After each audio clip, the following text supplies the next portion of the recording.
Morning. So, as we enter the Psalms, we're spending these first couple weeks in what the theologian Walter Brueggemann calls the season of orientation. These are the Psalms written from a place of relative stability when life is functioning and you're not in crisis. And orientation, he reminds us, is not a minor season. It's not just the calm before the storm in our lives. It's its own spiritual territory with its own particular dangers and its own particular invitations. One of the dangers of orientation is that we stop paying attention. When life is hard, we tend to pray, we tend to notice. We tend to hold things carefully because we know how quickly they can change. But when life is good, when our rhythms are working, when our relationships are steady and our needs are mostly met, we can go on autopilot. We move through our days with efficiency and distraction. We take the gifts that are given without actually receiving them. We become very good at living everywhere except for right here. So I wonder, when have you felt genuinely grateful? Not that reflexive thank you that we were taught in childhood that comes when your circumstances look good or someone compliments you, but grateful as overflow. Grateful as the way you feel when something catches you off guard and you realize without trying to that your life is good, that you are held, that these gifts around you are real. I think a lot of us might have to think about that for a moment, and that is where Psalm 100 meets us today. This is another short psalm from the book, 5 verses, just a minute to read. The psalm itself is not complex, but it does ask something big from us. It asks for posture, for the full engagement of ourself, our body, our voice, our memory, our will, in the act of grateful worship.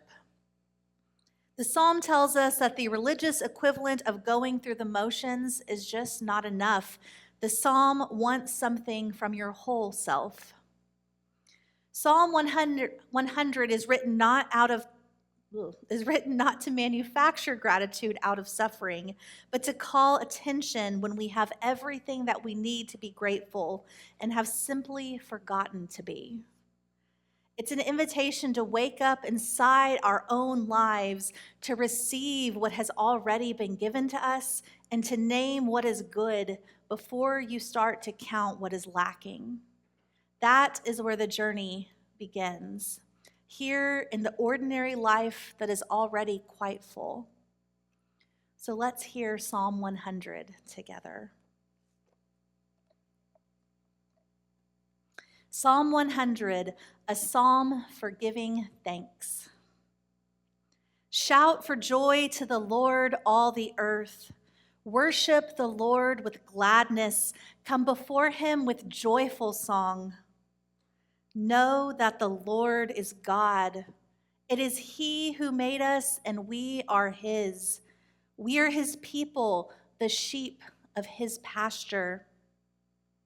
Enter his gates with thanksgiving and his courts with praise. Give thanks to him and praise his name.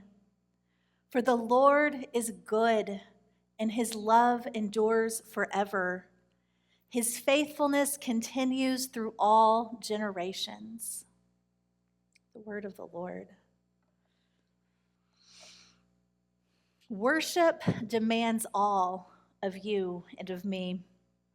The psalm opens with movement, shouting, serving, coming.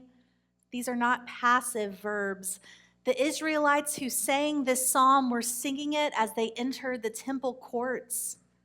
They were crossing a physical threshold on purpose, leaving one mode of existence and entering another. Their worship was embodied before they put it into words in the temple. We live inside a gift, and orientation begins with the body before it reaches our minds. And I wonder what that means for us as we show up here on a Sunday morning.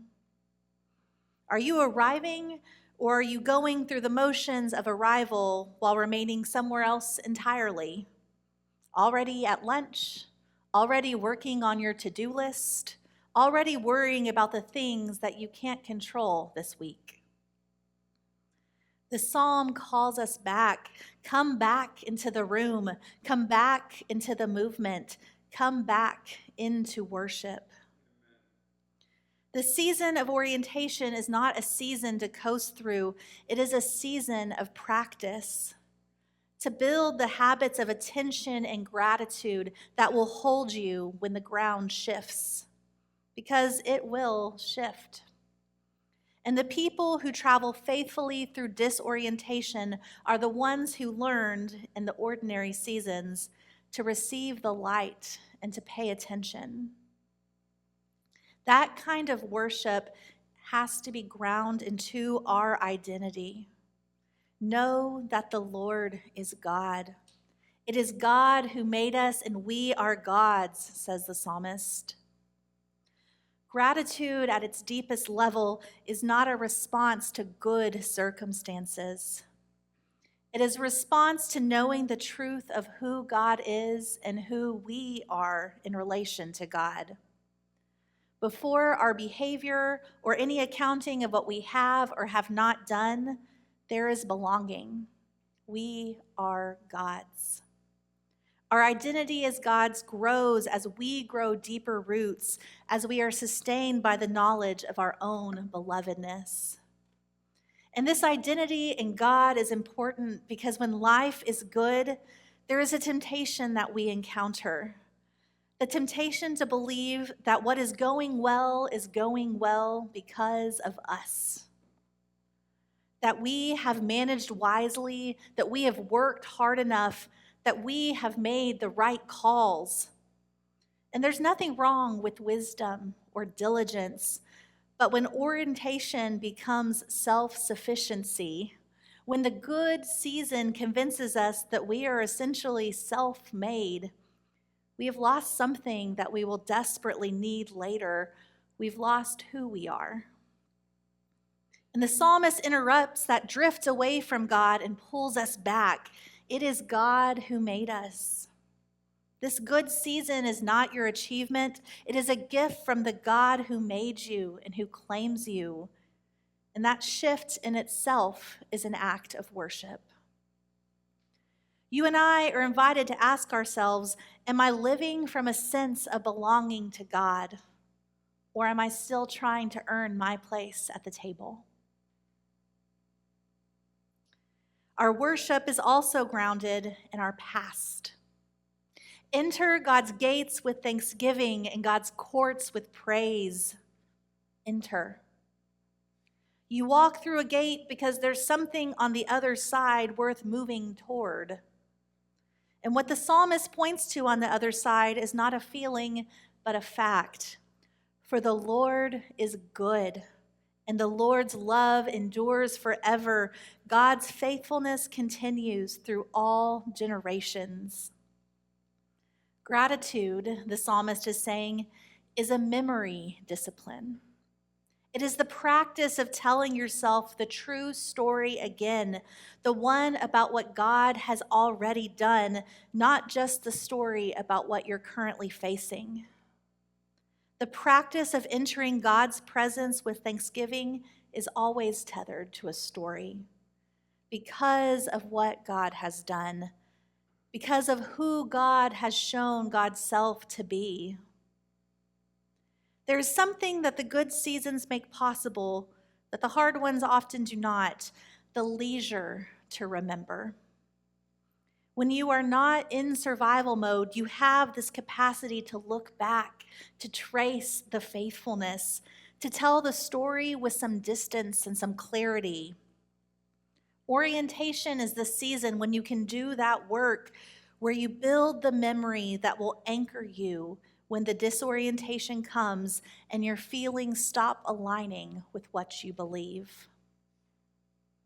So, what story of God's faithfulness in your own past have you stopped telling yourself? What has God done that you have simply forgotten to remember?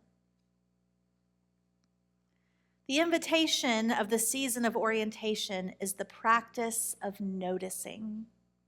Psalm 100 reminds us that God's love endures forever and invites us to live like that might be true. And it's always a good time to begin the practice of noticing, but especially when life is going the way we hoped. Because the good seasons are when we have the margin, the clarity, the stability to form habits that will carry us later. Gratitude is less about emotion and more about practice. It's something you return to deliberately before the day pulls you somewhere else. And there are lots of ways to begin noticing. You could start with a list. Write down specific gifts in your life that you're thankful for. And notice if that feels easy or hard to do. You can examine your belonging. We are God's, the psalm says. You belong to God before you perform for God. The good season is an important time to know this because when hard times come, you need to know who you are. So how would your life look different if you lived from a settled place of belonging rather than from an anxious need to earn your spot? You can tell your story, even if it's just to yourself. Gratitude is a memory discipline. So what specific things has God done in your story that you've stopped remembering? Name it, write it down, tell it. Gratitude is not a feeling that you wait for. It is a door that you choose to walk through, and that door is always open. Next week, we'll step into the Psalms of disorientation, and we will find, as the people of God have always found, that God is present there too, the God of every season. But it is difficult to travel faithfully through darkness if you have not learned to receive light and the gifts that God has for you. The season of orientation is not just a waiting room before the real spiritual work begins. It is also real spiritual work. This practice of gratitude, the habits of paying attention, the discipline of memory are the roots that will anchor us when the storm comes. So at the beginning of our study of the Psalms, we begin here with the choice to name what is good before we start to count what is missing. Psalm 100, the gift that you almost missed. You almost didn't notice it. The morning light coming through the kitchen window at exactly that angle, the one that makes the ordinary room look, just for a moment, like something out of a painting. The coffee still hot, the sound of someone you love moving around in the next room, the fact that you woke up at all. You almost didn't notice because you were already somewhere else, already in your inbox, rehearsing that conversation you're dreading, already doing the math on everything that isn't enough yet. Or that time not too long ago when you almost didn't look back. You were already thinking about the meeting, that email you forgot to send. The door had barely closed, and then they were already gone. Backpack, the small and determined walk that you would know anywhere.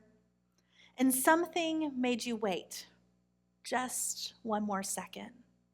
Long enough to see them turn and wave without looking, that wave of a child who still assumes you'll be there. The car behind you hadn't honked yet, and the light was still green in your favor. And for just that moment, you weren't behind schedule, not behind on anything. You were just a person watching someone small and beloved disappear through a door, thinking, I get to do this. We are a people who are very good at living everywhere except here. There's a type of gratitude that is really just relief, the exhale when the crisis passes, the thank you that comes when we get what we want. That gratitude is real, but it's small. It depends entirely on your circumstances going the way you hope. And circumstances, as you and I both know, are not reliable. But the psalmist is after something bigger. Shout for joy, not when things improve, not when the diagnosis comes back clear, or the relationship gets repaired, or the bank account stabilizes. Now, here, as you are, because of who God is, not because of where you find yourself. The psalmist is not asking us to pretend. The psalmist is asking us to look up from our accounting long enough to remember something that you already know, but you keep forgetting. That you are not an accident.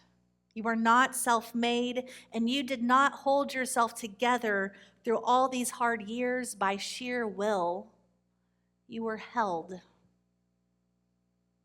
Think for a moment about one thing in your life that you have completely stopped seeing. Not the big gifts, the ones that you could name quickly if someone asked, but the little ones, the ones so woven into the fabric of your daily life that they become invisible. A friend who always picks up the phone, the body that carried you through another year, the community you can walk into on a Sunday morning and be known. The fact that mercy, according to this psalm, is not a one-time offer, but an enduring characteristic of the God who made you. God's love endures forever. Not until you mess up badly enough or until patience runs out, but forever. And forever is a really long time.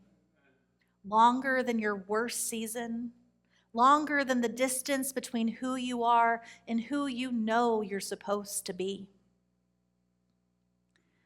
There's a practice the people of God knew, and that was the practice of entering, of crossing a threshold intentionally, of leaving one mode of existence and entering another.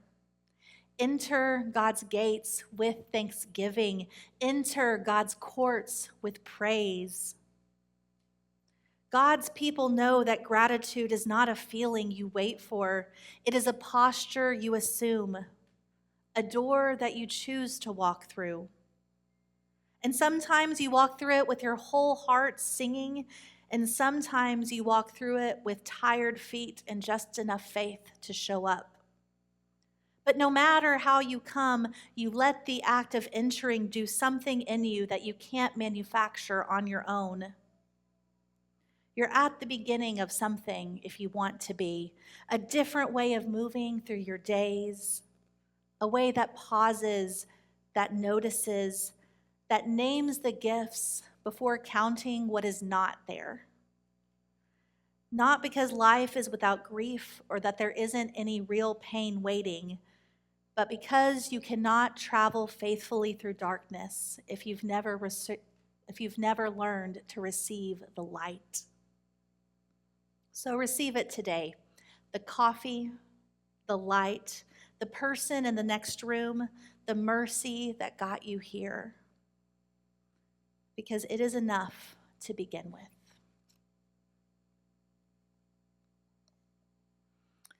This week, may you learn to receive the light that God has for you each day. May you live knowing who you are. You are God's.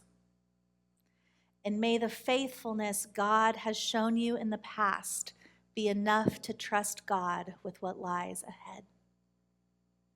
Amen.